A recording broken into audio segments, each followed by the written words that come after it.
Amen. I congratulate you for,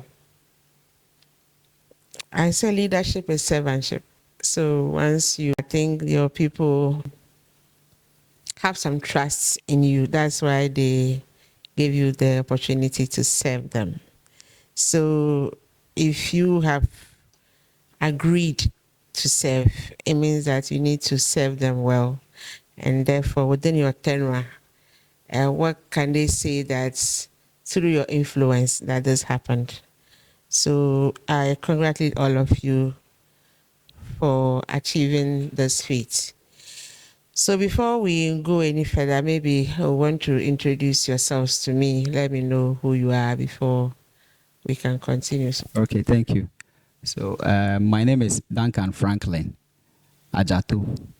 There's a Sylvester added to the name too as well. I'm the president. Yes. Which program? Which program? year? MPhil Applied Epid. Okay. Year 2. So you are supposed to finish this year? Yes, please. Rain or shine? Rain or shine. And I am George Aiti. I am the financial controller, and then also a second year MPhil Applied Epidemiology student. Same program? Yes. Okay. Alaji Swala Suraka. Okay. So I'm also a medical imaging MPhil student, second year. Okay. Hopefully, prayerfully, you we'll finish be completing this year. Your I'm position? also the organizing secretary. Organizing secretary. Yes. Okay. Yeah, my name is Abna Ansuma Wiafe Deborah. Abna Ansuma Wiafe Deborah. Okay. Yes, I'm the gender commissioner. I'm also in the MPhil Applied Epid. Hey, apply. The only lady. And the what? The only lady in the class. Wow. All right. So my name is Kwaku Jima Pepra. I'm the General Secretary of GRASAG, and I'm in final year MPH Epidemiology and Disease Control. So no PhD students offered to serve? No, please. All of you masters. Right. So before I hand over the floor to you, I just want to reiterate a few things that I expect from you as graduate students, and I wish that in your deliberations you bring this to the fore and see how best you integrate this in your activities as you complete the program. So MPhil, Master of Philosophy, PhD, Doctor of Philosophy, it means that the program is research heavy. Okay, usually MSCs globally is not heavy in research, but if you have MPhil and you have PhDs, then it means that the research component is heavy. And if the research component is heavy, the person who identifies himself or herself as an MPhil or PhD holder must have the skills. Must, M-U-S-T, font size 1000, bolded, red, underlined. Must, okay. The must means that you do not have to leave the school without the skills. Now, the trend these days are that people pay others to do or to write their research for them, and that is very unfortunate. You can't pay somebody to help you in data collection. You can pay somebody to help you manage the data or something like that, depending on what you're doing. But you, the students, must have the skills from the beginning to the end, from the proposal stage to the final write-up. Now, within the health space, it's also this finding that you guys work before you are schooling. So you're not doing schooling full-time, in quotes. Even if there's application, I mean, your admission is full-time. You are working, okay. That is fine. It also means that because you are working, you have money, so it's easy to pay somebody to do something. Okay.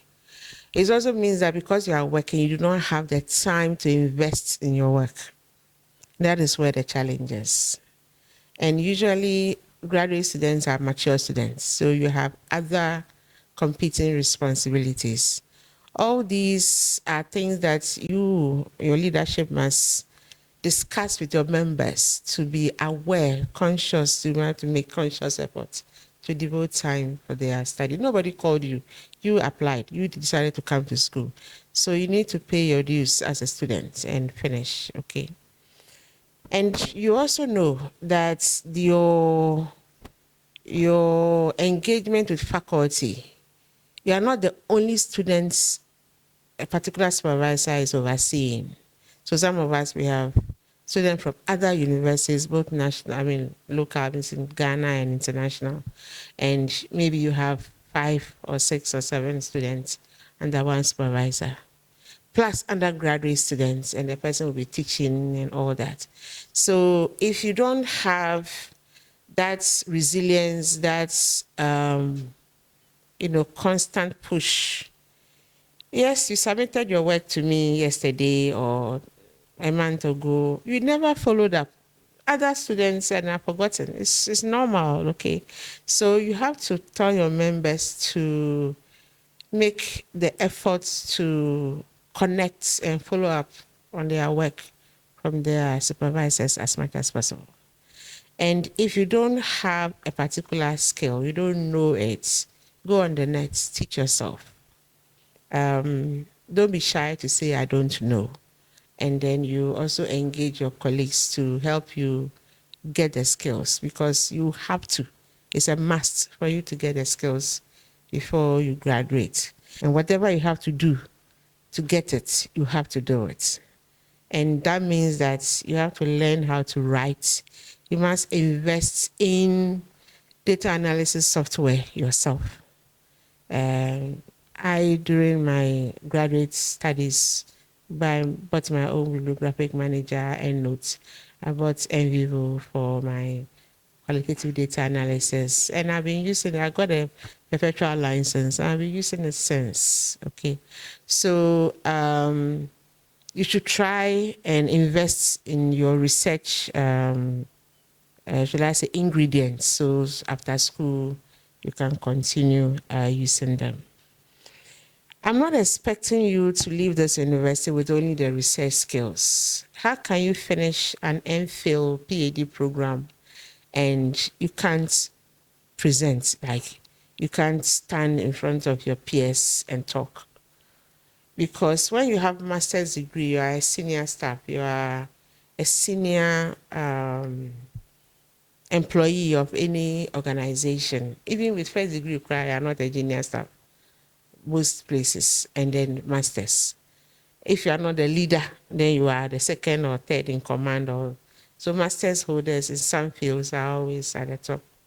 And so by the time you finish the program, you don't know where opportunities will come your way, okay?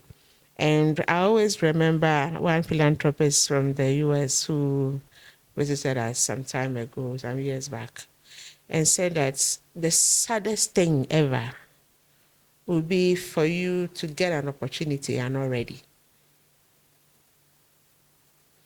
So you do not wait for opportunities before you become ready. You get ready behind the scenes. So the moment opportunity presents itself, you are ready. If you wait for the opportunity before you become ready, it's too late. Okay, because somebody else is ready. And for you to get another opportunity, the same status forever, it may not even come again. Okay. So I expect that you go out of this university with multiple skills. The research is number one, because that is what you applied for. Because you see, it's a competitive market, and you build your credibility with your output or with your skills. So imagine you're supposed to give your boss a draft, and you have masters, and the draft is such that I have to rewrite everything again. I'll look down on you, sincerely speaking. Masters, MPhil, PhD, I'll look down on you. So you are going to go out there with the skills that you need to survive the competitive market or system that we find ourselves. So if you're able to write, if you're able to present, if you're able to think on your feet, critical thinking, consider options before you take decisions, and you are not the one that is easily a pushover, okay? So yes, I took this decision, and it is why I took it. Because of your research and critical thinking skills, you're able to stand and defend the decision that you made. And you should be able to identify that, yeah, this decision is not 100%, but I know that these are the weaknesses of the decision thereof, but these are the strengths. And I'm thinking that if we do A, B, C, D, we can enhance it. But also knowing that the finding of a particular research can be positive or negative, you are so open to other people's suggestions to make the decision better. And therefore, in this particular program, you learn how to work as a team. You learn how to appreciate other people's inputs or suggestions. So it's not as if what I've said is the way it's supposed to be, and that is it. No. So in the class, as you engage colleagues, you have to learn these skills before you finish school. And so I expect that being the leaders of the group, you should, should I say, make your skills that you can negotiate or lobby better. Because if you are a leader in an organization, you see, your unit is not the only unit in the particular organization. And you know that resources are scanty globally. Okay. Now you are a leader now.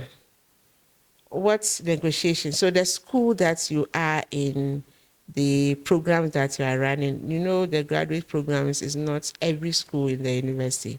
So if it is SARS, it is SBBS or SONAM or SPH. What is it that you can lobby for your constituents? At the university level, you are here anyway, but today you are just here to pay a credit score. If you want to lobby for something, you come back another day with your write-up, and just, you don't come and do oral, so you present something through the appropriate quarters. I don't believe that the wind will take what I say away. No, okay. So if you want to do something, you have to put it on paper. You are a graduate student, you don't come and talk. You cannot receive anything from you. So that's why I'm saying that you're not here to lobby for anything. But when there's something in front of me, we'll discuss it and take a decision on it. Do you get what I'm trying to say? So when you want to lobby, you get evidence, data on what's, so that is why I say your writing comes in, okay? So it is, so when you now bring the paper and you are talking to it, it adds weight, you explain further and all that. But if you just come and talk, the air will blow it away. I don't work like that. So we want to see something on paper that we can take a decision on it. Graduate students, I believe, you must have people that you pull along, okay? So graduate students, whatever it is, you are older than an undergraduate student, okay? So at the end, if you finish the school and you leave, you are supposed to have disciples, you are supposed to have mentees, you are supposed to have people that you impact, okay? You don't wait until you are getting to your retirement before you start impacting life. No. So from this very beginning, the school that you are in, you have you see your faculty, they are teaching course A, B, C, and you know they are very good in a particular area. You can opt, so, say, I can be your TA for this particular area. And so as you stand there and deliver, one or two of them will connect with you, and that relationship may be for life.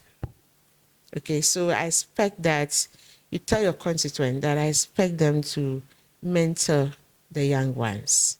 mentor people on the field that you find themselves and in the university, and also get mentorship from faculty as much as possible. You don't have to be in an island. You don't progress like that. And remember that your supervisors would be your advocates for life. So if you want to have anything else in future, they are the people who give you recommendations. So if you are looking for a job, they give you recommendation. You want to do further studies, whatever you want to do. So my supervisors are still my master's supervisor and PhD supervisors. They are still my referees.